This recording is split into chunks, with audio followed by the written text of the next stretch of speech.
Hello everyone, welcome to another series of today's GK. Let's begin with previous day's practice question. Question was Article 217 of the Indian Constitution is associated with appointment of Supreme Court judges, appointment of governor, appointment of High Court judges, or appointment of Chief Election Commissioner. The correct answer is option C, appointment of High Court judges. Recently, the Minister of Law and Justice notified the appointment of 4 judges of the High Courts. Article 217 of the Constitution states that the judge of a High Court shall be appointed by the President in consultation with the Chief Justice of India and the Governor of the state. In the case of appointment of a judge other than the Chief Justice of the High Court is also consulted. The High Court judges are recommended by a collegium comprising the CJI and 2 senior-most judges of the Supreme Court. The proposal, however, is initiated by the Chief Justice of the High Court concerned in consultation with 2 senior-most colleagues. The recommendation is sent to the Chief Minister, who then advises the Governor to send the proposal to the Union Law Minister. Therefore, option C is the correct answer. Now let's begin today's session. First question is, consider the following. 1 cotton, 2 groundnut, 3 rice, 4 wheat. Which of the above are Kharif crops? 1 and 4 only, 2 and 3 only, 1, 2 and 3 only, or 2, 3 and 4 only? The correct answer is option C, 1, 2 and 3 only.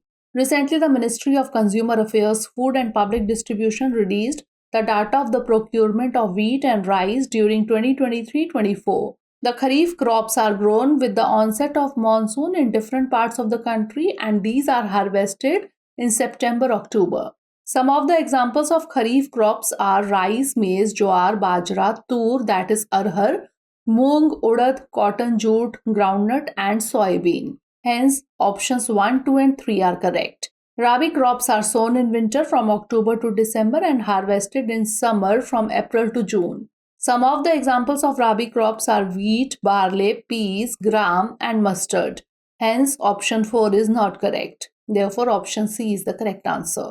Next question is, State of the Global Climate Report 2022 is released by which of the following? World Meteorological Organization, Intergovernmental Panel on Climate Change, Greenpeace, or United Nations Environment Programme? The correct answer is option A, World Meteorological Organization. Recently, the World Meteorological Organization released the State of the Global Climate Report 2022. The report focuses on key climate indicators, greenhouse gases, temperatures, sea level rise, ocean heat and acidification, sea ice and glaciers. According to the report, the years 2015 to 2022 were the 8 warmest in the instrumental record back to 1850. The report also highlighted that the global mean sea level, that is GMSL, continued to rise in 2022, reaching a new record high for the satellite altimeter record. Therefore, option A is the correct answer. Next question is, consider the following statements regarding World Veterinary Day. 1. It is celebrated every year on 30th April. 2. The theme of the year 2023 is promoting diversity, equity, and inclusiveness in the veterinary profession. Which of the statement or statements given above is or are correct? 1 only, 2 only, both 1 and 2, or neither 1 nor 2? The correct answer is option B, 2 only. Recently, the 2023 World Veterinary Day was celebrated on 29th April. The World Veterinary Day was first celebrated on April 29, 2000 as an initiative by the World Veterinary Association. Since then, it has been observed every year on the last Saturday of April with a different theme chosen each year to highlight a specific aspect of veterinary medicine. Hence, statement 1 is not correct. It celebrates efforts from veterinarians, veterinary associations, and others to advocate for fairness and equity. The World Veterinary Association and Health for Animals announced the 2023 World Veterinary Day theme, promoting diversity, equity, and inclusiveness in the veterinary profession. Hence, statement 2 is correct. Therefore, option B is the correct answer. Next question is, consider the following statements regarding the PM-SHRI scheme. 1. The scheme is a centrally sponsored scheme. 2. It is being implemented by the Ministry of Education. Which of the statement or statements given above is or are correct? 1 only, 2 only, both 1 and 2, or neither 1 nor 2? The correct answer is option C, both 1 and 2. Recently, a total of 6,448 schools from 28 states and union territories have been selected for upgradation under the Pradhan Mantri Schools for Rising India, that is PM-SHRI scheme. The cabinet had approved this centrally sponsored scheme called PM-SHRI on 7 September 2022. Hence, statement 1 is correct. These schools will showcase the implementation of the National Education Policy 2020 and emerge as exemplar schools over a period of time, and also offer leadership to other schools in the neighborhood. It is being implemented and monitored by the Ministry of Education. Hence, statement 2 is correct. Therefore, option C is the correct answer. Next question is, consider the following countries: 1. Iran, 2. Oman, 3. Yemen. Which of the above countries border or borders the Gulf of Oman? 1 and 2 only, 2 and 3 only, 1 only, or 2 only? The correct answer is option A, 1 and 2 only. Recently, the Navy of Iran seized a Marshall Islands flagged oil tanker with 24 Indian crew members in the Gulf of Oman. The Gulf of Oman or Sea of Oman, also known as the Gulf of Makran or Sea of Makran, forms the only entrance to the Persian Gulf from the Indian Ocean. It connects the Arabian Sea with the Strait of Hormuz, which then empties into the Persian Gulf. It is bordered by Pakistan and Iran in the north, by the United Arab Emirates in the west, and by Oman in the south. Roughly 1/3 of world's oil is exported via the Strait of Hormuz and the Gulf of Oman. Therefore, option A is the correct answer. Next question is, consider the following statements regarding the Biological Diversity Act 2002. 1. The state government, in consultation with local bodies, may notify areas of biodiversity importance as biodiversity heritage sites. 2. It was enacted to meet the obligations under the Convention on Biological Diversity. Which of the statement or statements given above is or are correct? 1 only, 2 only, both 1 and 2, or neither 1 nor 2? The correct answer is option C, both 1 and 2. Recently, West Bengal notified 4 more biodiversity heritage sites, taking the tally in the state to 8. The new sites are Char Baridanga and State Horticulture Research and Development Station Campus in Depada, both in Nadia, Namthing Pokhar in Darjeeling, and Amkhoi Fossil Park in Birbhum. It is an act of the Parliament of India for the preservation of biological diversity in India and provides a mechanism for the equitable sharing of benefits arising out of the use of traditional biological resources and knowledge.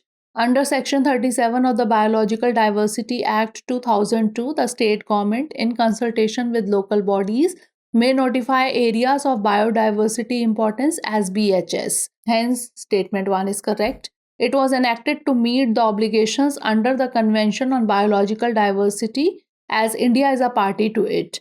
Hence, statement 2 is correct. Therefore, option C is the correct answer. Next question is, consider the following countries: 1. Togo, 2. Benin, 3. Mali. Which of the above countries borders Burkina Faso? 1 only, 2 and 3 only, 1 and 3 only, or 1, 2 and 3? The correct answer is option D, 1, 2 and 3. Recently, 33 soldiers have been killed in an attack by armed terrorist groups in eastern Burkina Faso. The West African nation has been in the grip of insurgency with government forces battling groups linked to Al-Qaeda and the Islamic State group for 7 years. Burkina Faso is a landlocked country in Western Africa. The country occupies an extensive plateau and its geography is characterized by a savanna that is grassy in the north and gradually gives way to sparse forest in the south. Burkina Faso is bounded by Mali to the north and west, Niger to the northeast, Benin to the southeast, and Cote d'Ivoire, Ghana, and Togo to the south. Therefore, option D is the correct answer. Next question is, with reference to Veto Initiative, consider the following statements. 1. It was adopted by the United Nations General Assembly in April 2022. 2. It was proposed by Ukraine. Which of the statement or statements given above is or are correct? 1 only, 2 only, both 1 and 2, or neither 1 nor 2? The correct answer is option A, 1 only. Recently, India has emphasized that the exercise of veto in the UN Security Council is driven by political considerations and not by moral obligations. The United Nations General Assembly had adopted by consensus without a vote the resolution standing mandate for a General Assembly debate when a veto is cast in the Security Council, known as Veto Initiative, in April 2022. Hence, statement 1 is correct.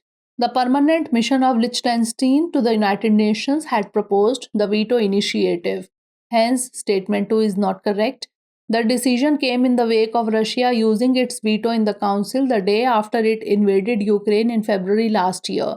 Following the adoption of the resolution, the use of the veto in the Council by a permanent member now triggers a General Assembly meeting where all UN members can scrutinize and comment on the veto. Therefore, option A is the correct answer. Next question is the Preparedness and Resilience for Emerging Threats or PRET initiative is launched by which of the following? United Nations Disaster Assessment and Coordination, World Health Organization, UN Office for Disaster Risk Reduction, or International Federation of Red Cross and Red Crescent Societies. The correct answer is option B, World Health Organization. Recently, the World Health Organization or WHO has launched a new initiative called the Preparedness and Resilience for Emerging Threats, that is PRET initiative, to be better prepared for future outbreaks of a similar scale and devastation as the COVID-19 pandemic. It is aimed at providing guidance on integrated planning for responding to any respiratory pathogen such as influenza or coronaviruses. The initiative was announced at the Global Meeting for Future Respiratory Pathogen Pandemics held between 24 to 26 April 2023 in Geneva, Switzerland.